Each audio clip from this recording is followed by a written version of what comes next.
Sumainyo ang kapayapaan ng Panginoon. Magandang hapon. The first time na napakinggan ko siya ay parang yung bang kung mayroong tinatawag na love at first sight ay love at first hear, kumbaga.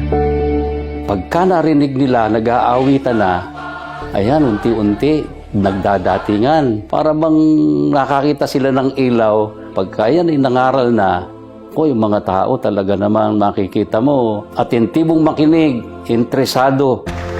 Kita mo sa mukha ng mga tao na amazed sila sa live preaching. At yung one-of-a-kind question and answer na ginawa ni Brother Eli. Dahil maganda ang reception ng mga tao.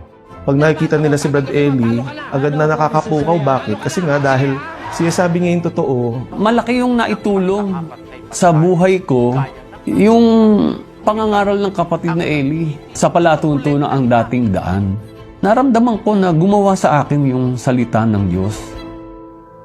Ang nakita ko po sa kanila, siguro kung naisip nila, hindi mo nga alam kung bukas buhay ka pa eh. Di gawin mo na ngayon. Kung nasa kapangyarihan ng iyong kamay na yung gawin mo. Talagang ang kapatid na Soriano, yung kanyang pangaral hindi tumitigil. Umulan, bumagyo, kahit anong panahon. Kahit marami pang naninira, maraming samot-sari na mga problemang dumating, iisang nakita ko sa kanya, hindi siya huminto ng pangangaral ng salita ng Diyos. Dahil yun nga ang aral ng Diyos, sabi ng Diyos, ako ang gagawa, sinong pipigil. Nakita po dito sa programang ito.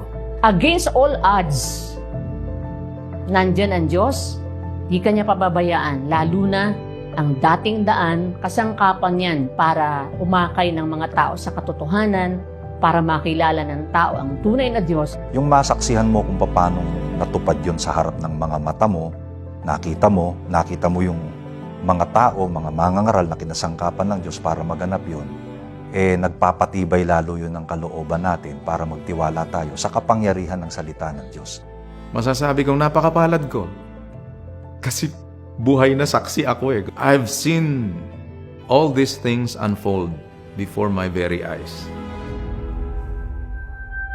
We wholeheartedly invite you to join us in celebrating ang Dating Daan's 41st anniversary on air.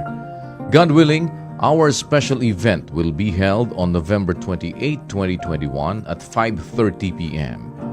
Join us as we look back on our program's humble beginnings and with God's help and mercy, discover how we will be continuing the legacy through good works with faith, hope, and love. Maraming salamat po sa Diyos. To God be the glory.